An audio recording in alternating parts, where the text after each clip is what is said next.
Mangga Bu, tiasa ngadeg Bu. Namina saha Ibu? Ayi Hasanah dari Masjid Taklim Nurul Iman Desa Cihelang. Pak Kiai bade naroskeun? Mangga. Kumaha hukumna upami berbaik sangka tapi kanu jahat gitu. Assalamualaikum warahmatullahi wabarakatuh. Mangga Pak Kiai langsung saja dibahas. Ibu dan pemirsa dimanapun berada, kita harus memahami apa sebenarnya itu dzon. Dzon itu sebuah keyakinan yang belum 100% faktual. Kalau ibu melihat sesuatu yang sudah terbukti, itu bukan dzon lagi, tetapi namanya jazim. Jadi dzon itu sesuatu yang masih praduga, belum jelas. Maka asas husnudzon itu bisa berlaku kepada sesuatu yang belum jelas. Tetapi ketika kita udah nyata-nyata dia mau mencuri barang ibu, mau mengambil motor, husnudzon paling rek dipangumahkeun. Iya. Tidak seperti itu, Bu. Ya, jadi yang dimaksud husnudzon dan suudzon itu sesuatu terhadap sesuatu yang belum nampak, belum jelas. Baru itu dzon. Kalau sudah yakin, sudah kelihatan faktual, itu namanya jazim. Komo wengi-wengi ari bade ngumbah motor nanya tabu 12 wengi gitu Pak. Asa henteu layak. Dan tidak mungkin gitu ya. Tidak mungkin. Baik, Ibu sudah jelas Bu dengan penjelasan Pak Ustadz? Iya. Baik Pak Ustadz, sebelum di sebelah kanan saya, mungkin kalau dari pemirsa di TVRI, ini tadi pertanyaan tadi Pak mengenai apa yang harus dilakukan oleh kita kalau misalnya kita bersuudzon terhadap orang lain. Jadi ketika seorang laki-laki bertanya kepada Rasul, mayudhibuhunna, bagaimana solusinya ketika kita sudah terjangkit dengan salah satu di antara 3 penyakit tadi atau ketiga-tiganya, nauzubillah. Yang pertama, idza hasadda hasud fastaghfirillah.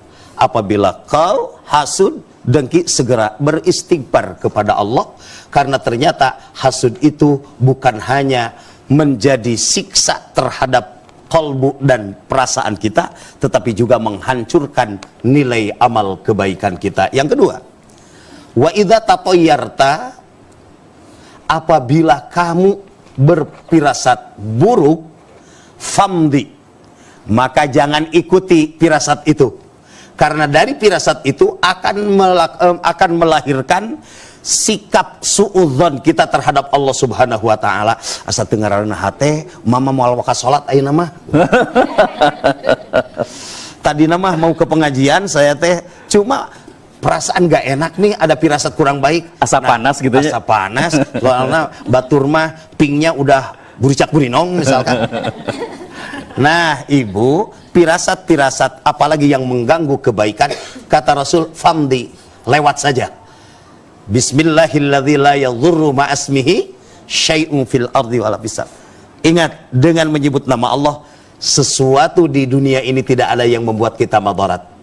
Lihat di dalam ayat lain, wa iyamsaskallahu bidurring fala kashifa lahu illa huwa. Apabila Allah hendak menurunkan suatu kemudaratan, maka tidak ada yang bisa menahannya selain Allah. Wa iyuridka bi khairin, dan ketika Allah hendak menurunkan kebaikan, fala radda li fadlih, maka tidak ada yang bisa menghalangi. Miliaran manusia menghalangi kebaikan yang akan Allah turunkan kepada kita, maka tidak ada yang mampu untuk menghalanginya. Yusibu bihi mayyasha'u min ibadi, Allah akan menimpakan sesuatu itu atas kehendak Allah.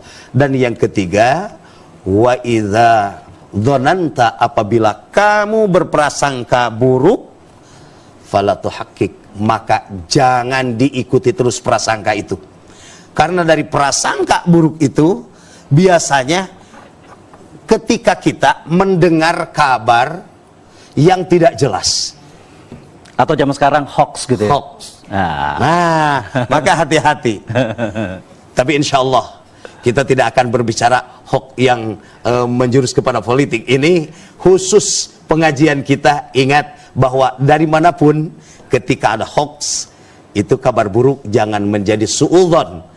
Kecuali kalau kita sudah melihat dengan kedua mata kita, itu bukan dzon lagi, tetapi itulah yang disebut jazim. yakin. Iya. Orang itu jatuh, jangan saya kira dia di bawah itu lagi main-main, padahal udah nyata-nyata Sudah kita lihat kelihatan itu jatuh kelihatan ya. jatuh Dan berdarah-darah ya Pak dan ya. berdarah-darah. Baik, itu tadi